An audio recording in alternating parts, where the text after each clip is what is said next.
Bonjour à tous, c'est Valérie. Je suis vraiment ravie de vous retrouver aujourd'hui pour une vidéo post-Tarot Festival et pour vous parler de ce dont Chloé vous a parlé sur sa chaîne, je crois, il y a un jour ou deux, c'est-à-dire l'arrivée d'un nouveau tarot aux éditions Nitaya, un tarot très particulier, magnifique. Et puis, vous présenter aussi un peu les craquages du Tarot Festival, même si je ne me suis pas reconnue. J'ai été particulièrement raisonnable, mais il faut dire qu'il y avait quand même beaucoup d'activités et pas suffisamment de temps pour aller farfouiller partout. Alors, cette vidéo, je vous la tourne pour la première fois depuis le bureau des éditions Nitaya. Donc, je ne sais pas si vous voyez, mais ici, j'ai une magnifique fresque. Je vous ferai peut-être un petit montage pour vous montrer, pour en fait rendre hommage au travail de la personne qui a fait ça et qui me l'a peint à main levée, ce qui est quand même assez...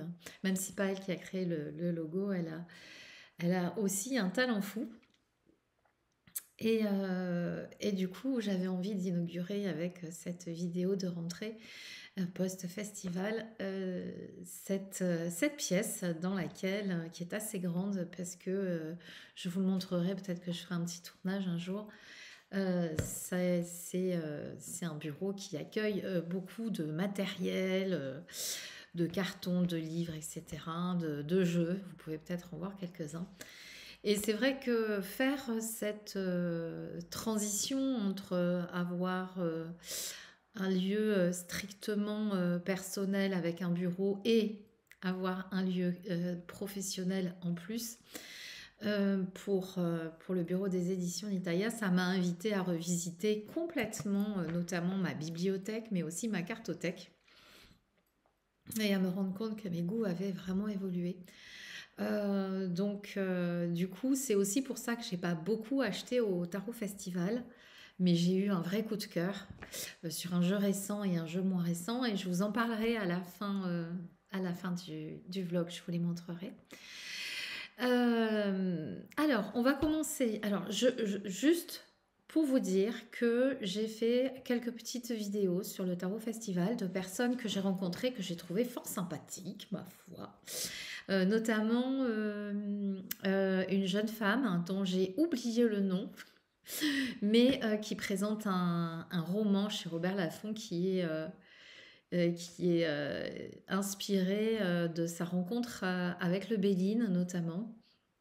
Et son héroïne est cartomancienne et c'est vraiment une belle idée. Et puis menée par une jeune femme qui a une belle énergie. Donc je l'ai interviewée 2 minutes et vous le verrez après. J'ai également pris le temps d'interroger Emmanuel Iger qui parle de son nouveau tarot qui va être édité aux éditions Trajectoire en 2024, en octobre 2024, et qui a un nom tellement imprononçable que je ne vous le prononcerai pas, mais elle vous le dira dans la vidéo. Et puis j'ai également interrogé Fabienne Larnicole qui est la présidente. Alors j'ai dit présidente, elle m'a dit je prends du galon, mais en même temps c'est la directrice du festival. C'est un festival qu'elle a créé en fait pour Emmanuel Iger il y a 5 ou 6 ans maintenant, je ne sais plus. Et au départ, cette histoire qui était juste Emmanuel Iger vient dans le Gers, c'est devenu le Tarot Festival en France quand même. Donc un grand merci parce que c'était une édition. Alors je n'ai pas pu assister aux conférences puisque j'y étais bien évidemment prise, hein, mais j'ai participé à une table ronde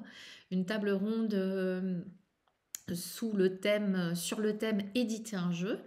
Donc il y avait une jeune femme, Anne-Laure, qui est éditrice chez Grancher et Arcana Sacra, et moi-même, donc la jeune femme pour la partie édition, et moi-même pour la partie édition et en tant qu'auteur aussi. Il y avait Emmanuel Iger qui participait, donc que je représente. Est-ce vraiment nécessaire? Donc qui auto-édite et qui édite également chez d'autres grandes maisons. Et Dimitri Oulès qui est auteur et qui est édité et chez Erol et chez Arcana Sacra. Et on a vraiment passé un super moment. Alors je vous le dis parce que moi je reçois beaucoup de mails de personnes qui me demandent de leur consacrer du temps pour leur expliquer comment on fait pour éditer un jeu. Et c'est vraiment pas quelque chose que je peux faire d'un point de vue individuel parce que je peux pas prendre 1 heure ou 2 heures avec une personne pour lui dire voilà quoi faire. Donc c'est quand même cette table ronde du Tarot Festival était super sympa. Il y a eu plein de questions de personnes justement qui étaient dans cette démarche-là, soit des auteurs, soit des illustrateurs, soit les deux. Et il y avait en fait toutes les branches pour répondre. Donc ça, cette table ronde, elle a été enregistrée et elle paraîtra sur la chaîne de Fabienne. Et je crois que c'est le podcast du magicien. D'ici, je ne sais pas, je pense que je vous le dirai ou je ferai un petit post dans la communauté. Et puis, je ferai aussi, je pense, peut-être un petit peu plus tard, parce que là, jusqu'à fin octobre, c'est hyper chargé, euh, un- une vidéo YouTube juste sur le thème éditer un jeu, auteur, illustrateur, comment éditer un jeu, quand on ne veut pas forcément passer par une maison d'édition. Donc, si vous avez des questions, n'hésitez pas à me les envoyer, parce que du coup, ça nourrira aussi la vidéo. Voilà, donc j'ai interrogé Fabienne qui a également sorti un agenda perpétuel autour pour la pratique du tarot, le Magus. Donc vous le retrouverez sur les petits enregistrements à la suite du vlog. Et j'ai rencontré une jeune femme, waouh, assez incroyable, hyper érudite, qui a sorti, je ne sais plus, je crois que c'est le tarot de l'incarnation à Marseille, aux éditions Arcana Sacra. Et, euh, et vous avez un petit moment avec elle également. Et j'ai rencontré des jeunes femmes qui ont sorti un tarot des plantes. Alors, c'est pas forcément tarot parce que c'est pas le système et il n'y a pas 78 arcanes. Ça serait plutôt oracle, mais un travail assez impressionnant avec la pression des fleurs. Et j'ai eu envie de vous le présenter aussi. Voilà, alors bien évidemment, je n'ai pas pris tout le monde, mais je voudrais aussi remercier tous les gens formidables que j'ai rencontrés, et notamment Brice et Amélia de l'échoppe de Merlane, qui sont partis avec 10 exemplaires du marcheur de papier et de la voix d'Akasha, et qui ont vraiment eu un coup de cœur.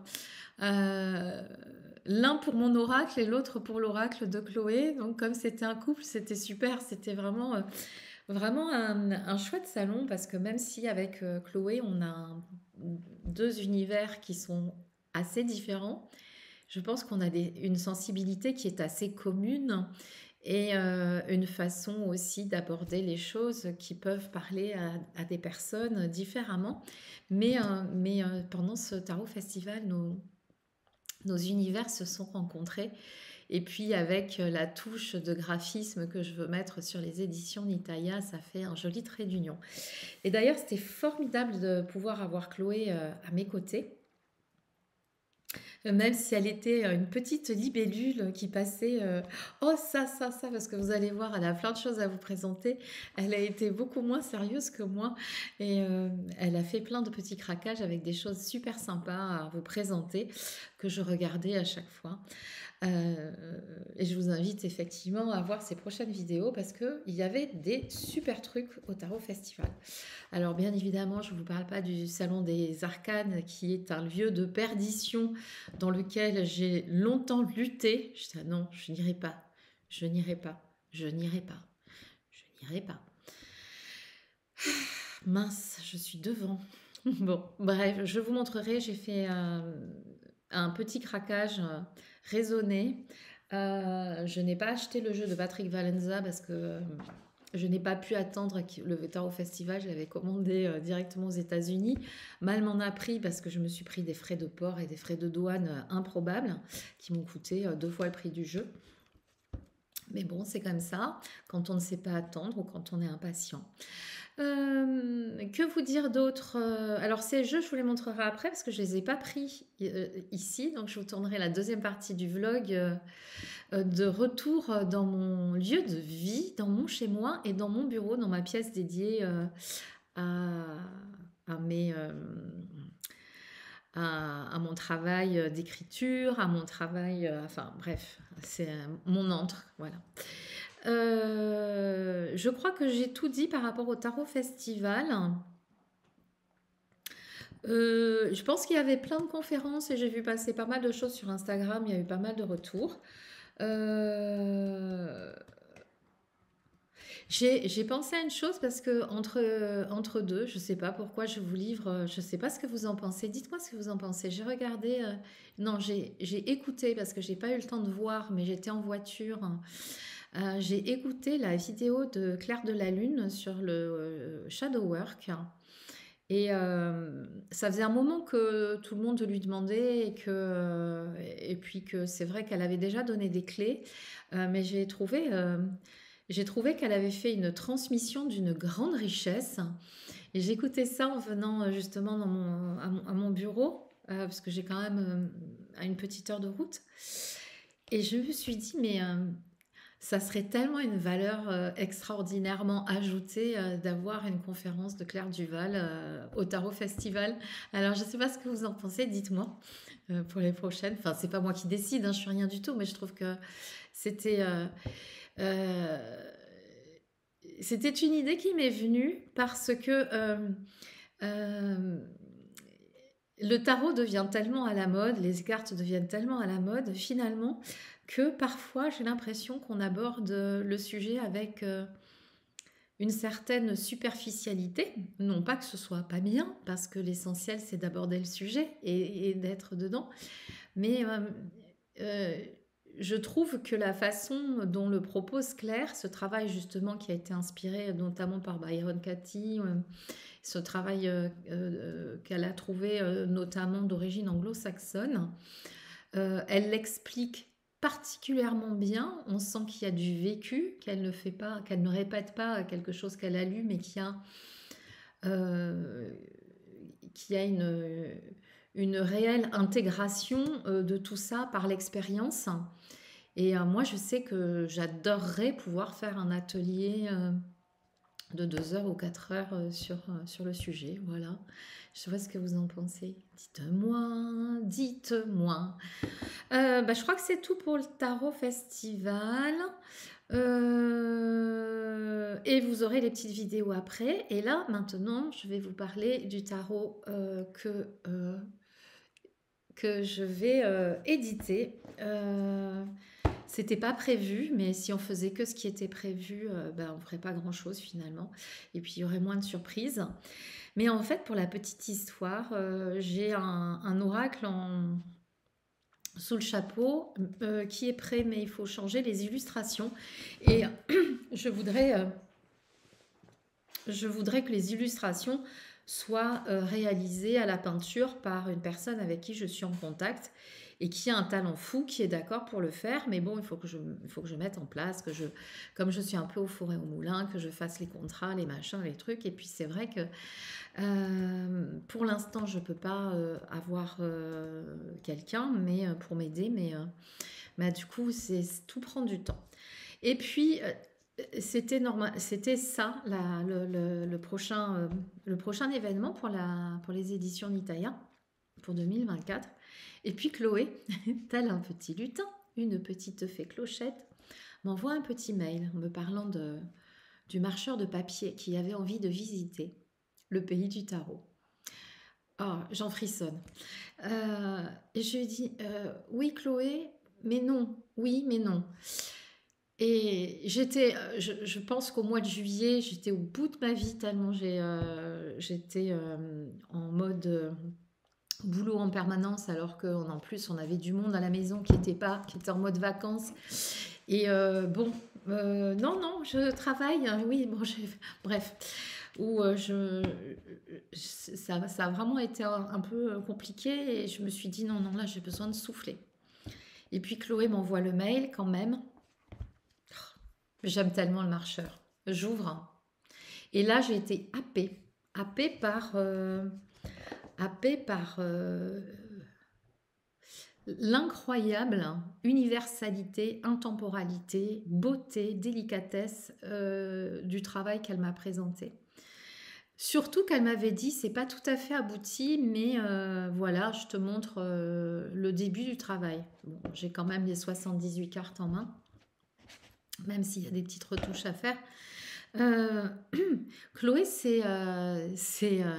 vous irez regarder sa vidéo, m'a expliqué que c'est un truc elle a été poussée, quoi. Vous savez, comme quand on a quelque chose qui a besoin de sortir, où il n'y a plus que ça qui compte. Quand on se lave les dents, on pense à quelque chose sur la carte, etc., sur le texte, comment...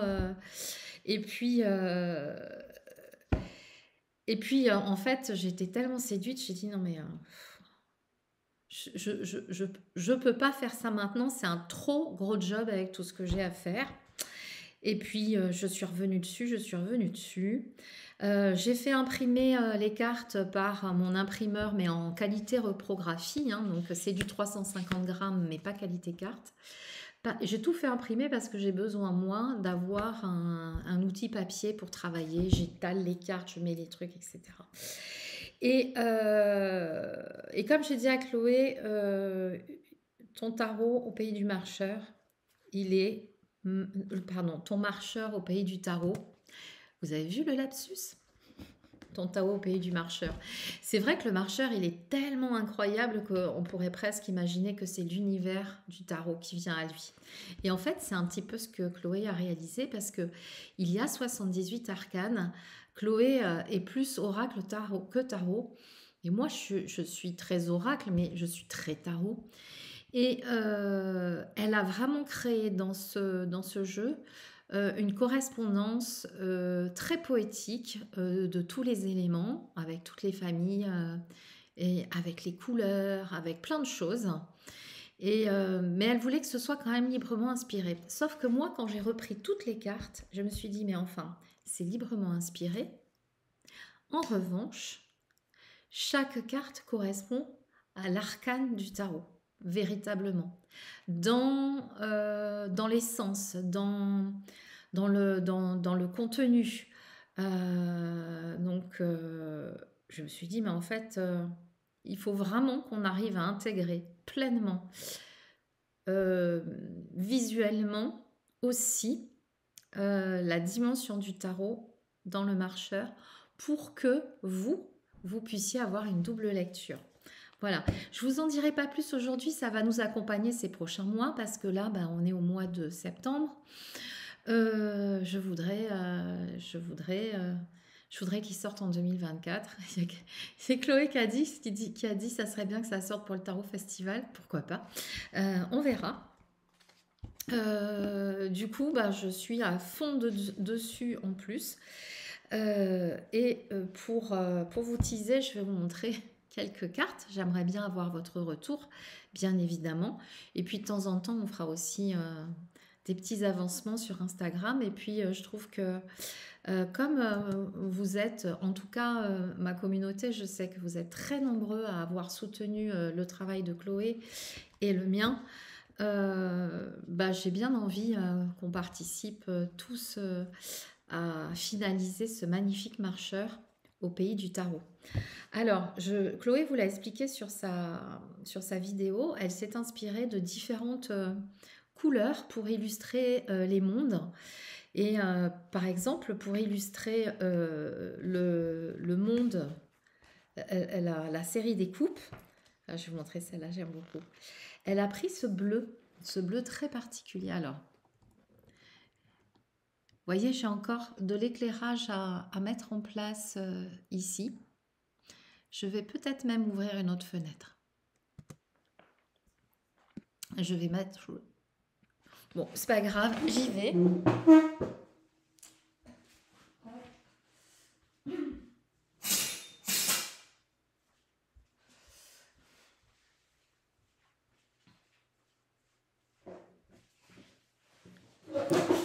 Alors, normalement, on devrait y voir un peu mieux.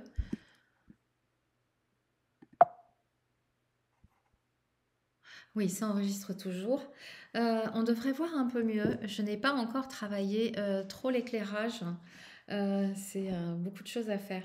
Alors, je vais vous montrer ce bleu. ce bleu particulier qui représente le monde des coupes. Donc vous avez des rebords là, hein, c'est mon imprimeur, je lui ai demandé un document de travail. Donc même si c'est du bon papier, c'est quand même un document de travail.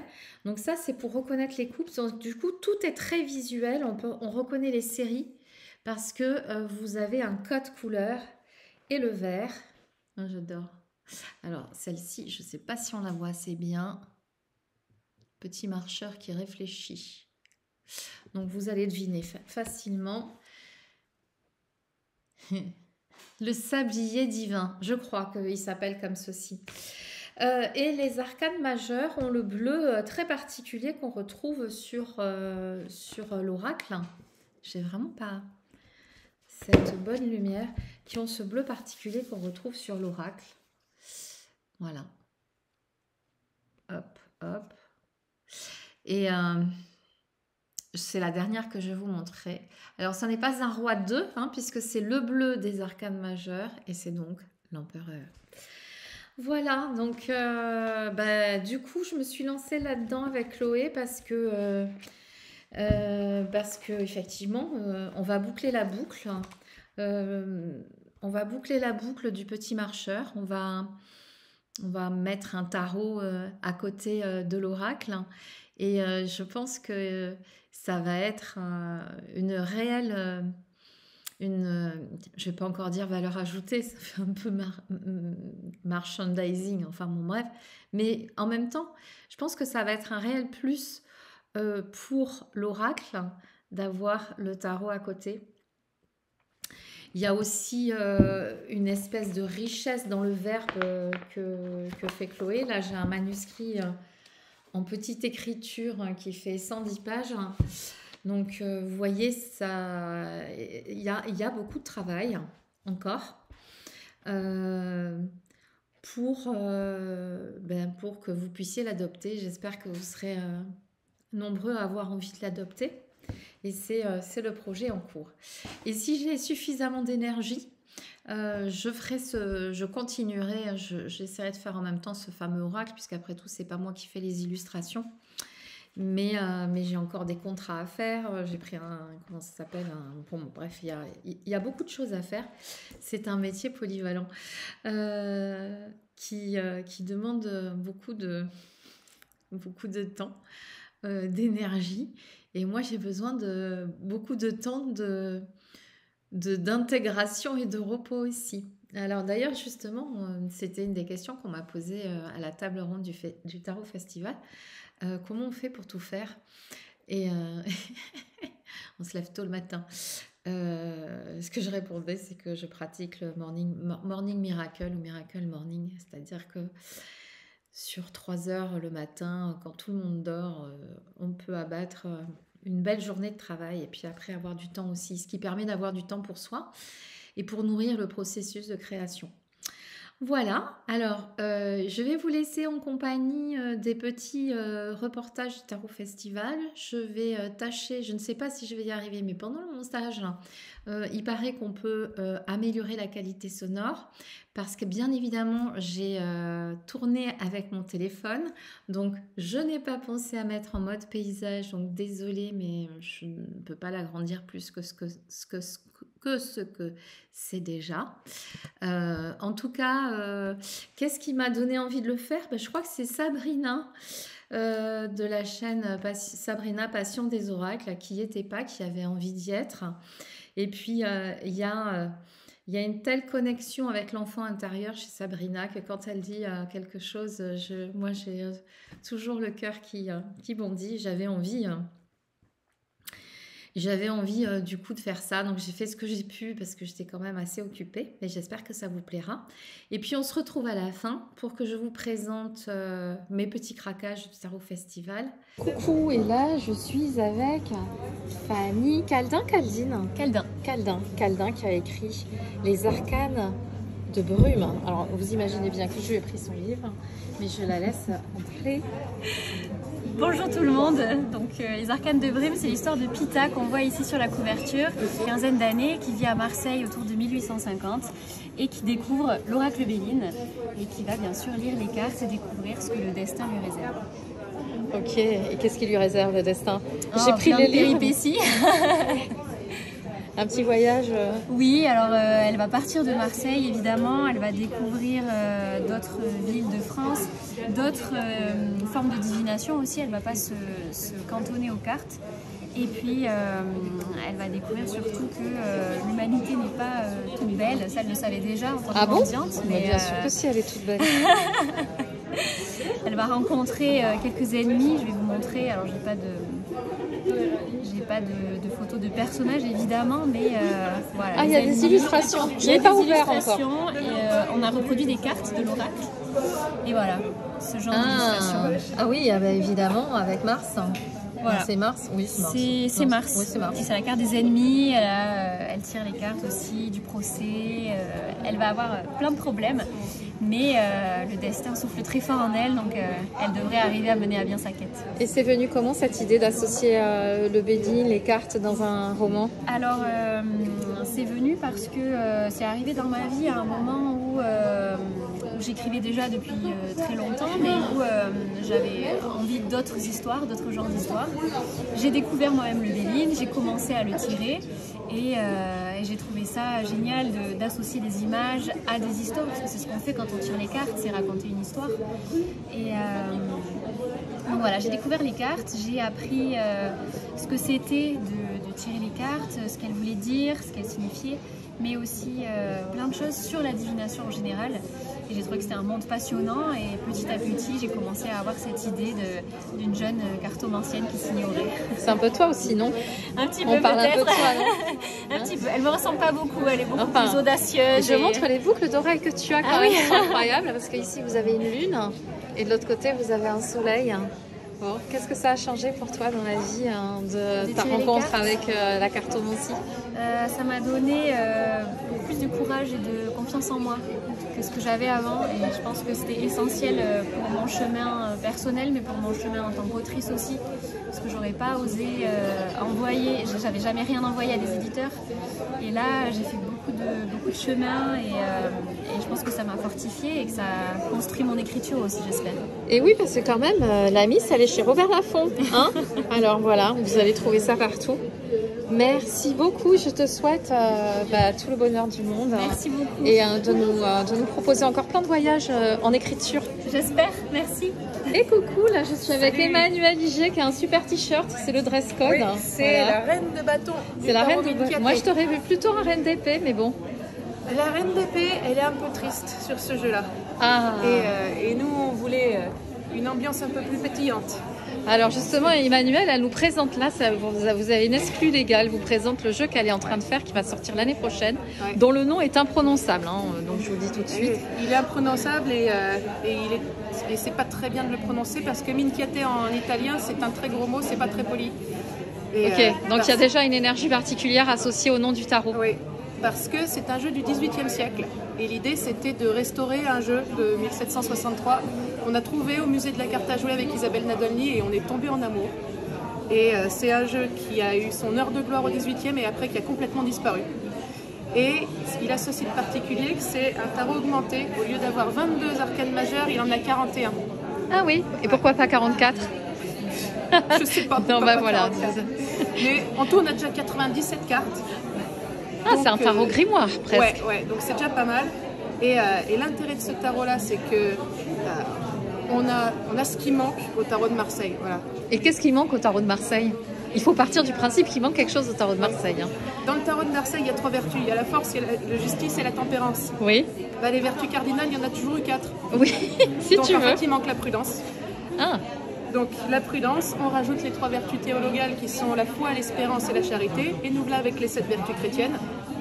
On effectivement. Les 12 signes du zodiaque. Robert Place serait content. Ah oui, oh oui. Ouais.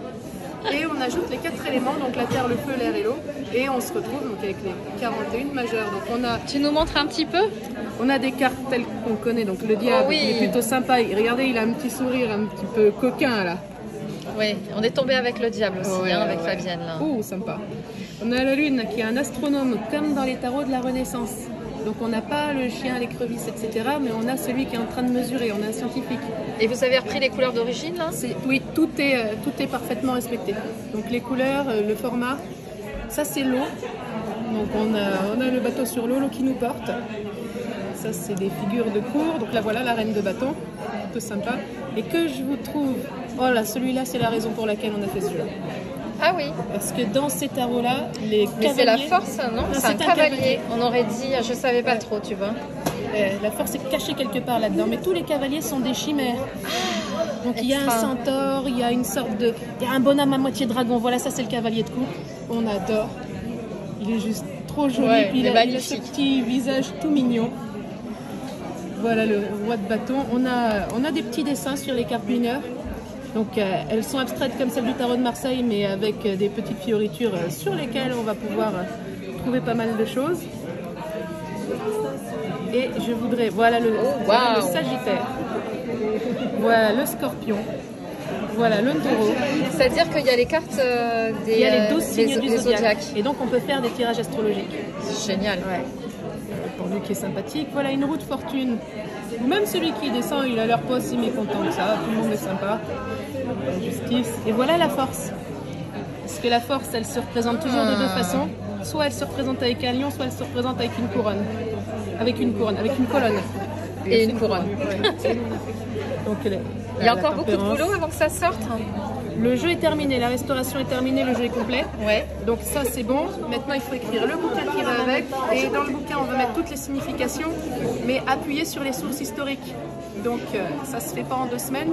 Non, je sais bien. Et tu le sors comment? En auto-édition ou en édition? Ça va sortir chez Trajectoire. Chez Trajectoire, ok. Donc regardez bien, hein. Ça je pense que c'est pour l'année prochaine. Ouais, c'est pour octobre 2024. Ce sera dans la même collection que le coffret Rider Waite que j'avais fait chez eux. Donc c'est du coup, oui, c'est... Oui. Plus gros que le Rider. Ça va être de la même taille. Donc plus gros que mon Marseille Waite. Oui, le plus gros. Ouais. Bon, bah génial. Merci Emmanuelle, on se retrouve dans pas longtemps. Je crois qu'on a une table ronde. Oui, hein, toutes les deux. Ça marche. Enfin, pas que toutes les deux, mais toutes les deux aussi. Oui. Des gros bisous, merci. Merci beaucoup. Et bien là, on va se retrouver avec Fabienne Larnicole. Vous savez, c'est elle qui s'est occupée de diriger toute l'organisation du Tarot Festival. Et elle va nous parler de son bébé, le Magus 365 Tarot Book. Je lui laisse la parole. Ouais, c'est vraiment ce que j'ai envie de transmettre aussi. Et ce que j'ai du coup, quoi de mieux qu'un agenda pour mettre tous les jours le tarot dans sa vie. Donc je l'ai conçu comme un compagnon, en fait, un objet que l'on peut utiliser pour sa pratique du tarot, pour journaler, pour se poser des questions tout simplement, même sans le tarot, parce que tous les jours, toutes les semaines, il y a une petite question d'un arcane, comme un coach, c'est la question du coach, voilà, qui vous permet peut-être... La question du diable, hein, quand même. On peut s'en servir en bibliomancie, on ouvre. La question du diable, c'est donc, je me mets les lunettes, t'autorises-tu à exprimer librement qui tu es? Avec passion. Avec passion. Et donc voilà, et cette question-là, elle peut te permettre peut-être d'écrire dans la case du jour. Il y a donc des tirages, plein de tirages pour si tu as pratique justement un petit peu au ralenti, tu n'as pas envie de créer un tirage, tu te dis ok, je vais chercher dans mon Magus le tirage qui va bien. Magus, il s'appelle le magicien. Bah oui. Et dis-moi, le magicien aussi là. Oui, un petit rider. Et donc il y a des cartes à colorier de temps en temps pour ça peut aussi un peu se relaxer comme de l'art-thérapie. Et puis il y a aussi, ça j'en suis très fière, les menus des recettes. Non. Oui, comme un almanach, c'est le menu des coupes. Il y a le menu des bâtons. Une purée de patates douces. Donc des menus en lien avec l'énergie des éléments du tarot, et ça je trouvais sympa. Il y a des quiz, des petits rituels, pour apprendre un petit peu à mettre le tarot dans sa vie quotidienne. En fait. Voilà. Ok, merci beaucoup. Et dis-moi Fabienne, là je sais qu'on peut se procurer le Magus au Tarot Festival, mais sinon où est-ce qu'on va pour se procurer ton Magus pour ceux qui ne sont pas là? Ceux qui ne sont pas là, après le Tarot Festival, il faudra me donner une petite dizaine de jours pour tout mettre en place, pour que vous puissiez l'acheter à distance, mais il sera disponible sur mon site. D'accord, voilà. Disponible sur ton site dans une dizaine de jours. Voilà, allez, hop, après le festival. TikTok. Alors bienvenue à Magus dans notre vie et merci d'avoir créé ça pour nous. Merci Valérie. Tu veux que moi je te la tire ou tu veux la tirer? Alors là, je viens d'enregistrer la vidéo. Je suis avec Dimitri Oulès, vous avez vu, qui a fait ce magnifique oracle. Les messagers des étoiles. Les messages des étoiles. Et c'est lui qui va me faire un tirage, rien qu'à moi. Voilà. Donc Dimitri, je voudrais que tu tires les cartes pour moi, s'il te plaît. Ok, on va voir. Il a fait celui-là aussi. L'oracle de l'avant intérieur que vous avez certainement vu passer avec des illustrations de Stéphanie Grasse. Ouais, c'est ça. On te promet de belles choses. Il y a de belles promesses qui t'attendent. Je ne sais pas s'il y a des choses qu'on t'a promis ou que tu... Ouais. C'est un objectif que tu t'es fixé. Tu t'es promis certaines choses et on te dit que ça va être le début de ces belles promesses qui vont se mettre en place. Pro ou perso? Pro. Là, comme ça, c'est vrai que c'est plus pro qui me parle. Ouais. Et vous avez vu la chance que vous avez quand même d'avoir un tirage par en tout cas, c'est quelque chose qui est en lien avec le plaisir. Donc c'est quelque chose qui te procure de la joie. Cette fameuse promesse et cet objectif, ce repère que tu t'es fixé, c'est quelque chose qui te procure de la joie et qui réveille cet enfant en toi. Tu es un peu enthousiasme, il y a ce côté un peu qui pétille. Regardez comme il est beau quand il raconte, quand il fait des guidances. Et coucou, je vous retrouve avec une personne super inspirante. En tout cas, j'ai trouvé son univers tellement chouette que j'ai envie de vous présenter. C'est Anne-Julie Ozina et c'est la créatrice du tarot de l'incarnation. C'est un tarot de Marseille qui renoue aussi avec les lettres hébraïques et plein de choses. Mais je préfère que ce soit elle qui vous en parle. Et regardez, elle vous accueille, elle n'est pas toute seule. Et son univers, c'est l'univers de la papesse. Hein. Et vous savez, si vous connaissez, que bon, j'ai un petit lien particulier comme beaucoup d'entre vous. Allez, Anne-Julie, est-ce que tu peux nous parler un petit peu de ce que tu proposes? Parce que je vois que tu fais des formations, mais que tu as proposé aussi un coffret hyper original pour le Tarot Festival. Oui. Alors, j'ai créé le tarot de l'incarnation, qui est un tarot qui renoue donc avec les lettres hébraïques et avec son origine biblique. Et ce tarot, donc, il a été d'abord édité en sérigraphie, auto-édition justement, et il est sorti cette année chez Arcana Sacra, donc ah oui, dans un coffret. Voilà. D'accord, c'est le coffret Arcana Sacra. C'est le coffret. Ah, c'est toi, enfin, je l'ai vu. Ouais. D'accord. Et donc en fait ce tarot, il est la base aussi de toute la formation que je fais en ligne, la formation au tarot de l'incarnation, qui est une formation en ligne en fait en 3 cycles, avec donc un cycle d'initiation, un cycle de pratique et un cycle de professionnalisation. L'idée c'est pas de se professionnaliser pour devenir tarologue, mais c'est plutôt de renouer avec le tarot, de renouer avec aussi les textes bibliques pour tenter en fait d'utiliser cet outil spirituel dans sa profession, peu importe laquelle. Bah oui. Voilà. Associer les se pratiques. nourrir en fait. Voilà, exactement. Après, je fabrique aussi donc les bougies qui sont en lien avec ce tarot-là. Ça fait un petit moment que je le fais, les bougies. Donc là, j'ai été un peu dévalisée, donc j'ai plus grand-chose à vous montrer. Mais il y avait effectivement des bougies aussi de saintes et des icônes en fait que je dessine en fait et que je propose comme en tant que bougie de prière pour accompagner les méditations, les rituels, les prières, etc. Et bien sûr, les bougies lettres hébraïques, forcément. Ah là, ça me fait frissonner ça. Voilà, donc ça c'est vraiment en lien aussi avec les arcanes majeures. Et dans la box en fait que j'ai préparée, ce sont des box comme ça. Tac. L'impératrice, hein, je prends aussi, hein, j'aime bien. Oui. Elle est pas mal comme expo en expo. En fait, il y a une petite guidance. En fait, on tire sa box avec un tirage. Et en fait, quand on... Alors évidemment, c'est par élimination, parce qu'il y a 22 box. Hein. Donc celles-ci, ce sont toutes celles qui ont été éliminées. Voilà. La roue, on tire en fait sa box ici. Une fois qu'on a la box, en fait, on reçoit, donc là par exemple, tu as tiré la roue de fortune, tu recevras la box de la roue de fortune avec son encens qui est associé, sa bougie roue de fortune, la lettre hébraïque qui est associée à la roue de fortune, qui est Yod. Et voilà, il y a plein de peties choses, des stickers, des petites pochettes pour ranger son tarot. Et il y a un tarot de l'incarnation dedans, évidemment. Mais du coup, je trouve que c'est chouette parce que tu publies, enfin, tu es édité par une maison entre guillemets grande distribution, mais tu gardes aussi ton côté où tu vas apporter ton énergie, une énergie particulière à travers la box. Et pour chacune des personnes, avec l'énergie de l'arcane que tu... Ouais, ça, je trouve ça super. Bon, alors ça, c'est bien parce qu'on est au Tarot Festival, donc on peut te trouver. Mais à partir de demain, on fait comment? Parce que j'ai vu que tu habites dans un petit village ravissant. Oui. Corde sur ciel, ça s'invente pas.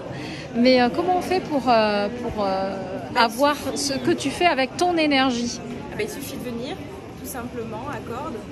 Jusqu'à présent, j'avais une galerie à Toulouse pendant 4 ans, la Papesse, la galerie La Papesse. Et là, maintenant, la Papesse est devenue un atelier privé, donc à Cordes sur ciel. et simplement c'est sur rendez-vous. Donc le matin je fais mes consultations au tarot, l'après-midi je fais des accompagnements de tatouage rituels, donc ce sont des rituels de tatouage que je fais après consultation de tarot, et les symboles je vais les placer sur vraiment la partie symbolique du corps qui résonne en fonction de la demande de la personne, du besoin de réalisation ou autre. Et on peut venir effectivement pour voir mon atelier de création et puis m'acheter des bougies sur place ou faire tirer les cartes. Ok, bon, je vais prendre ces coordonnées, je vous mettrai tout en barre d'infos. Merci, et c'est pour quand Début décembre. Ah, un petit Sagittaire, c'est meilleur. Et peut-être un 8 Un 8. le jour de Marie. Ah, ce serait beau. Ah, ça serait beau, hein. Ça serait beau. Il est prévu pour le 12, mais bon, ils n'arrivent jamais à l'heure. Non. Il fera bien Merci. ce qu'il veut. Merci beaucoup et plein de joie pour cette année encore. Merci beaucoup. Alors, moi, je suis avec Marine qui a créé le tarot des plantes sauvages dont on m'a parlé. Et Marine, je te laisse nous parler un peu de ce magnifique jeu. Oui, alors le tarot des plantes sauvages, donc en fait moi je suis herboriste de formation et je vis dans un lieu très sauvage et où j'ai plein de plantes médicinales et sauvages qui m'entourent. Et j'ai commencé à développer la méditation avec les plantes, donc aller à la rencontre vraiment de ces êtres végétaux et de sentir ce qui se passe en fait quand on prend le temps de rencontrer une plante. Ouais. Et petit à petit, en fait, j'ai vraiment commencé à ressentir beaucoup de choses et notamment j'ai rencontré une plante qui s'appelle l'Achillée millefeuille, qu'on voit dans le livre. Et avec cette plante, donc l'Achillée millefeuille, j'ai eu une vision de la carte de la papesse, donc la carte de la papesse du tarot de Marseille. Et je me suis dit, mais oui, il y a vraiment une résonance entre la carte de la papesse, qui est une carte justement où il y a une forme de couvaison, une gestation, et cette plante qui est une plante progestérone-like, donc au niveau médicinal, qui vient nous permettre voilà, de couver quelque chose pour le mettre au monde par la suite. Tu sais donc, que c'est ma carte, hein, la papesse. Enfin, c'est pas que la mienne, hein, il y a plein d'autres personnes, mais du coup, avoir une résonance avec la plante, je trouve ça très intéressant. Voilà, et donc j'ai commencé à constituer tout un tarot de Marseille des plantes sauvages. Donc faire toujours la résonance. Enfin, là, on voit par exemple le coquelicot. Donc le coquelicot, c'est le pendu en fait dans le tarot. On voit le coquelicot, il a la particularité d'abaisser son bouton, donc un petit peu comme le pendu qui regarde toujours un peu la tête en bas, et puis de prendre tout le temps qu'il lui faut pour se redresser. Et donc ce pendu qui vient aussi nous inviter à un moment de retrait dans le monde et pour ensuite développer ses vraies couleurs dans le monde et il est dans l'ouverture.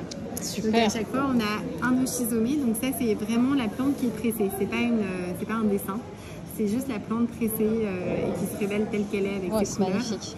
Un poème et puis toute une explication de la plante, donc qui croise à la fois mes connaissances botaniques et médicinales de la plante, mais aussi ses vertus symboliques, son lien avec la mythologie parfois.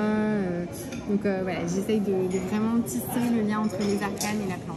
Ça a dû te prendre un temps fou de faire ce travail, c'est impressionnant. Oui, c'était un grand temps de travail, surtout d'exploration en fait, de toutes ces plantes. Donc j'ai mis 3 ans à trouver toutes les résonances entre les arcanes et les plantes. Et puis ensuite j'ai rencontré Sandrine de Morman, donc, qui est celle qui a illustré le tarot.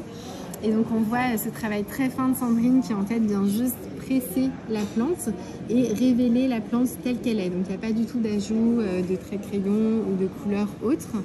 Et donc son travail a énormément résonné avec moi parce que moi ce que j'essayais de donner à voir c'était l'essence cachée des plantes. Et Sandrine, par son travail, elle donne aussi à voir quelque chose de l'essence des plantes. Et donc on a commencé à vraiment co-créer et aller beaucoup à la rencontre des plantes ensemble. Et ce livre, c'est le fruit de notre co-création. Mais c'est magnifique. Tiens, je peux tirer une carte? Oui, bien sûr. Je retourne celle-ci. Ah, non, mais tu le crois? C'est dingue. Voilà. Mais c'est toujours incroyable. Hein, oui. hein, voilà, la papesse est là. Hein. La vidéo est terminée, le petit reportage. Bon, alors vous avez vu, c'est pas du grand cinéma, mais vous étiez un peu là. Et en tout cas, j'avais envie de vous partager toutes ces belles choses, belles rencontres, ces artistes, ces créateurs qui nous ont fait briller un petit peu, enfin beaucoup même, pendant 2 jours. Et je vous présenterai pas mes craquages parce que je les ai pas sur moi et que la vidéo est déjà très longue. Et puis si jamais je tarde à vous la poster, ça va faire un peu réchauffer pour le post-tarot festival. Alors encore, merci à tous. Merci à Fabienne Larnicole d'avoir rendu possible cette rencontre annuelle. Et puis j'espère à l'année prochaine. Des gros bisous.